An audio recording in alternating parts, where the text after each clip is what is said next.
pendaki yang hilang di Gunung Lawu atas nama Bapak Ali. Di berita yang beredar, tujuan Pak Ali tidak lain adalah Kayangan. Di mana sih Kayangan itu?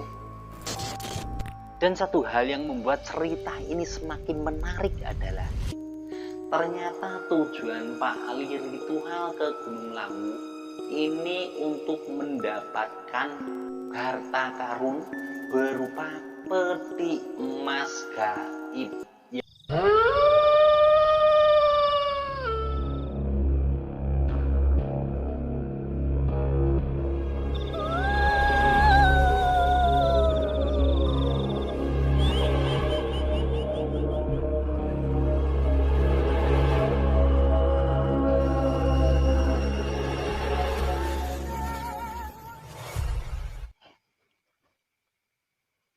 Assalamualaikum warahmatullahi wabarakatuh, teman-teman. Bertemu kembali dengan Kang Z. Ini adalah video ketiga dari saya, yaitu pembahasan tentang pendaki yang hilang di Gunung Lawu atas nama Bapak Ali rahmatullah, asal Kediri, Jawa Timur. Untuk dugaan pertama dari awal, Pak Ali ini katanya tujuannya ke Gunung Lawu ini untuk ritual. Tapi apakah benar Pak Ali ini tujuannya untuk ritual? Kemudian di dalam berita yang ada di media sosial ini selalu menyebut-nyebut tujuan Bapak Ali tidak lain adalah Kayangan. Jika kita mendengar kata Kayangan, tentu kita akan berpikir, di mana sih Kayangan itu? Karena saya yakin teman-teman baru kali ini mendengarnya. Jadi gini ya teman-teman, mungkin di video saya yang sebelum ini, yang kemarin ini saya mengatakan belum tentu tujuan Pak Ali ke Gunung Lawu ini untuk ritual. Meskipun sudah ada bukti otentik seperti yang dijelaskan oleh salah satu saksi yang kebetulan sempat mengobrol dengan Pak Ali di Cemoro Sewu sana. Dan di video kali ini saya nyatakan bahwa ternyata memang benar tujuan Pak Ali ke Gunung Lawu ini adalah untuk ritual. Kemudian ritual seperti apakah yang dilakukan Pak Ali? Oke, di dalam video ini akan saya bahas, akan saya kupas tuntas biar teman-teman ini tidak lagi ada pertanyaan.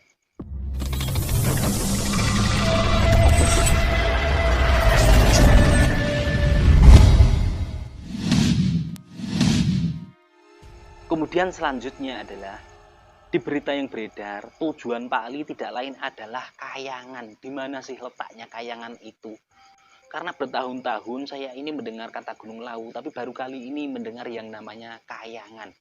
Jadi gini ya teman-teman, jika teman-teman pernah ke Gunung Lawu dan pernah masuk ke area Pasar Dieng, ke area Pasar Setan, teman-teman di situ akan melihat sebuah bukit kecil. Itulah yang dinamakan Kayangan untuk para spiritual, untuk para lelaku spiritual. Kemudian itu ritual yang beliau lakukan menurut penuturan teman kerjanya. Jadi gini ya teman-teman, biar teman-teman nggak bingung, di sini saya ceritakan kronologi dari awal maupun profilnya Pak Ali sendiri. Jadi Pak Ali rahmatullah ini asalnya dari Kediri. Hanya saja beliau ini sedang kerja di salah satu pabrik kecap yang berada di Karanganyar. Nah, di pabrik kecap ini, Pak Ali ini punya dua teman. Yang pertama, Budi. Yang kedua, Sujianto. Jadi begini, di tempat kerja Pak Ali ini terkenal tertutup. Tidak ke semua orang terbuka. Teman yang paling dekat satu-satunya adalah si Sujianto ini. Jadi gini ya teman-teman, gambarannya adalah mungkin saking dekatnya Pak Ali dengan Sujianto. Jadi apapun yang akan dilakukan oleh Pak Ali ini diceritakan kepada Sujianto. Hanya saja di luar sepengetahuan Pak Ali, Sujianto ini menceritakan kembali kepada si Budi. Dan pasca hilangnya Pak Ali rahmatullah di Gunung Lawu, Budi ini membeberkan semua yang dia dapatkan dari si Sujianto ini. Yang pertama, ternyata Pak Ali ini sering mengajak Sujianto untuk melakukan ritual. Sering. Hanya saja si Sujianto ini menolak. Dari sini dapat kita simpulkan, mungkin Pak Ali ini memang hobinya ritual-ritual atau tertarik dengan yang gaib-gaib ya teman-teman. Karena sering. Kemudian menurut penuturan si Budi ini, ternyata Pak Ali ini juga sering melakukan ritual sendirian. Karena mungkin mengajak si Sujianto ini tidak mau. Sekali lagi Pak Ali ini mungkin memang hobi dengan yang gaib-gaib ya teman-teman. Karena ternyata Pak Ali ini juga sering ritual ke tempat-tempat sakral seperti Pringgondani. Pringgondani, jika teman-teman mendengar kisah pewayangan, Pringgondani adalah asal-usulnya Gatut Kaca. Kemudian tempat sakral lain yang sering dikunjungi oleh Pak Ali ini adalah Tawangmangu dan juga Karanganyar. Dan satu hal yang membuat cerita ini semakin menarik adalah ternyata tujuan Pak Ali ritual ke Gunung Lawu ini untuk mendapatkan harta karun berupa peti emas gaib yang ada di Gunung Lawu. Saya yakin saat ini di benak teman-teman terbesit sebuah tanya, harta karun di puncak Gunung Lawu. Kemudian pertanyaan yang kedua, kok masih ada sih orang-orang seperti Pak Ali yang suka ngejar-ngejar harta karun gak jelas? Oke, gini ya teman-teman. Untuk pertanyaan yang pertama, ini saya abaikan. Mohon maaf, saya belum bisa menjelaskan. Kita lanjut ke pertanyaan kedua yang ada di benak teman-teman. Kok ada sih orang seperti Pak Ali ini suka ngejar-ngejar harta karun yang gak jelas? Jadi gini ya teman-teman. Di luar sepengetahuan teman-teman, di luar sana, bukan hanya Pak Ali, mungkin ada ribuan lainnya suka ngejar harta karun seperti itu. Karena begini, saya punya cerita, ini cerita nyata, bukan fiktif, karena memang yang mengalami saya pribadi. Jadi begini, saya punya teman, dia ini sempat terjebak oleh sebuah paguyuban atau komunitasnya para spiritual yang suka mengejar harta karun di Gunung Lawu sana. Tapi sebelumnya saya minta maaf ya teman-teman. Tujuan saya menceritakan ini semua agar teman-teman ini mengerti, paham, dan lebih berhati-hati lagi untuk kedepannya. Khususnya teman-teman yang masih punya garis keturunan dari leluhur yang ada di Gunung Lawu. Karena apa? Target para spiritual ini adalah orang-orang yang masih punya garis keturunan yang saya sebutkan tadi. Jadi mereka ini mainnya begini ya teman-teman. Ketika mereka ini tahu salah satu orang yang masih ada garis keturunan ini tadi, akan dia dekati, akan dia kejar.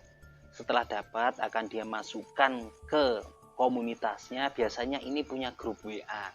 Karena lebih pribadi kalau grup WA. Nah, begitu sudah masuk, dia ini akan mulai dicekoki oleh sebuah amalan-amalan atau rayuan yang katanya akan diberikan sebuah ilmu yang bisa membuat dia hebat. Nah, setelah diberikan amalan-amalan seperti ini, si orang ini akan disuruh untuk mengamalkannya. Mungkin amalan ini diminta dilakukan setiap setelah sholat atau setiap malam. Karena itulah yang dialami oleh teman saya. Saya punya satu teman yang benar-benar mengalami hal itu. Bahkan teman saya ini juga pernah ngasih tahu ke saya grup spiritualnya ini apa. Saya juga ikut membaca lewat HP-nya dia. Jadi saya tahu-tahu betul. Mungkin keberuntungan untuk teman saya ini. Jadi begini, profilnya teman saya, ini kakek neneknya dulu ini orang Hindu. Kemudian kedua orang tuanya juga Hindu tapi sudah mualaf ke Islam, pindah ke Islam. Sehingga membuat teman saya ini kurang mendalam tentang Islamnya. Intinya ajaran Islam yang dia dalami ini masih dasar dan kurang. Karena itulah begitu dicekokin oleh amalan-amalan, dia ini kurang tertarik. Sehingga hal itu membuat dia menjadi gimana ya, agak bingung.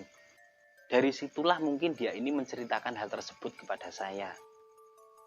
Apakah benar amalan-amalan seperti ini? Kemudian kalau salah saya harus bagaimana? Kalau benar harus bagaimana? Apa yang harus saya lakukan? Ya, dan alhamdulillah saya sendiri senang sih ketika dia ini mau bercerita kepada saya. Setidaknya saya menjadi tahu. Dan ternyata di situ teman saya ini ketika saya tanya, kamu tertarik enggak dengan kumpulan ini, dengan komunitas ini? Saya enggak tertarik, obrolannya terlalu dalam. Lawang saya ini Islam aja kurang tahu kok udah disuruh ngamalin gini. Nah, dari situlah saya menemukan lubang celah untuk mengajak ngobrol dia. Akhirnya dia ini saya arahkan, kamu ada niat nggak belajar Islam? Kalau memang ada, ya udah kita belajar dulu yang dasar-dasar lah, ilmu-ilmu yang mudah, ilmu yang sering kita jalani dalam kehidupan sehari-hari. Bagaimana cara kita menjaga keseimbangan hidup antar sesama manusia, bagaimana caranya agar kita ini tidak menyakiti orang lain. Intinya di situ saya arahkan bagaimana menjadi sosok muslim yang sesungguhnya. Di situ saya tidak memperkenalkan kepada dia surga itu seperti ini, neraka itu seperti ini. Kalau tidak melakukan ini akan masuk neraka, kalau mau melakukan ini akan masuk surga. Tidak, saya hanya mengarahkan seperti yang saya katakan tadi, intinya untuk menjaga keseimbangan, karena biar bagaimanapun yang namanya Islam ini kan rahmatan lil alamin, rahmat untuk semuanya. Dan alhamdulillah ternyata dia ini nurut mau, hingga sampai akhirnya dia ini keluar dari komunitas tersebut.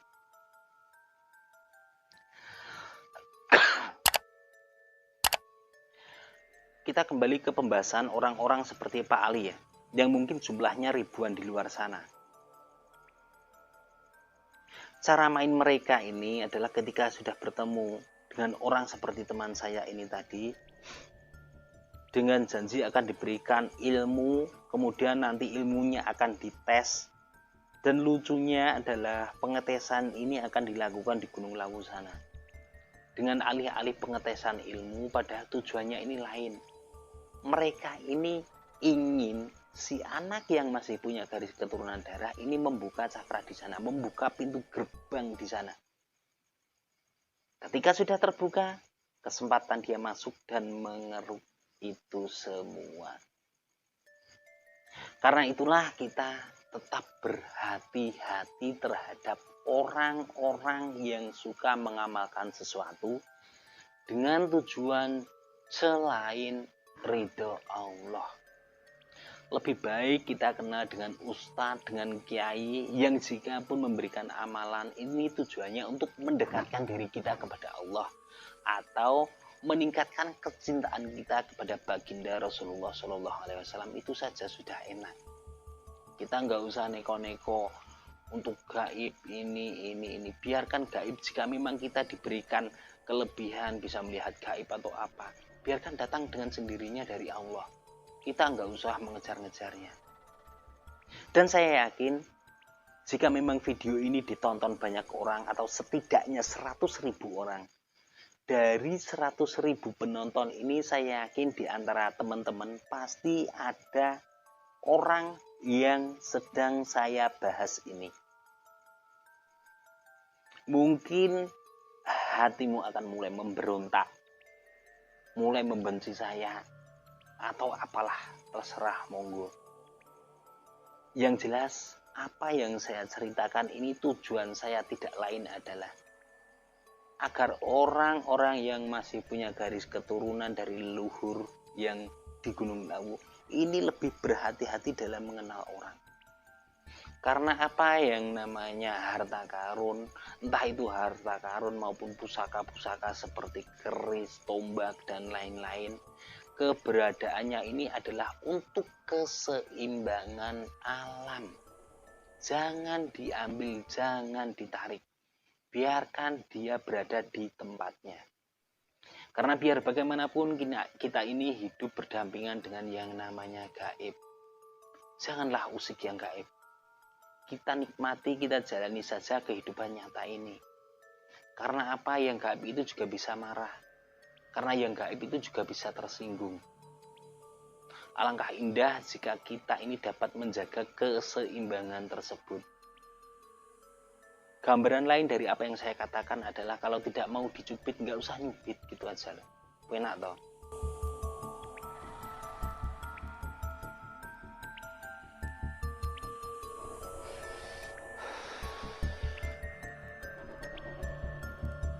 Mungkin itu saja ya teman-teman yang bisa saya sampaikan di dalam video ini. Pelajaran yang bisa kita ambil dari kejadian yang dialami oleh Pak Ali di Gunung Lawu sana, mungkin ini sudah bagian dari takdirnya. Agar saya menyampaikan ini, Kemudian dari apa yang saya sampaikan, teman-teman ini tambah wawasannya, tambah mengerti, dan lebih berhati-hati lagi ke depannya. Jangan hanya memikirkan keinginan sesaat, jangan hanya memikirkan nafsu hanya untuk sesuatu yang belum pasti. Lebih baik kita kerja padanya, berangkat jam 8, pulang jam 4. Satu minggu mungkin kita sudah gajian, atau buat teman-teman yang gajiannya bulanan, kita gajian di akhir bulan, itu saja malah enak. Dan jangan lupa 2,5% dari hasil kita ini adalah haknya orang yang membutuhkan. Pesan terakhir Kang Z di akhir video ini, buat teman-teman yang punya niat ke Gunung Lawu ataupun sudah punya kerentek ke Gunung Lawu, mari kita tata niat kita. Mari kita tata hati kita. Karena saat kita ke Gunung Lawu, status kita ini adalah tamu. Sepantasnya sebagai tamu ini, kita bersikap sopan, kita kulon wun, dan kita menjaga perilaku kita. Saya Kang Z dari lereng Gunung Lawu, terima kasih dan wassalamualaikum warahmatullahi wabarakatuh.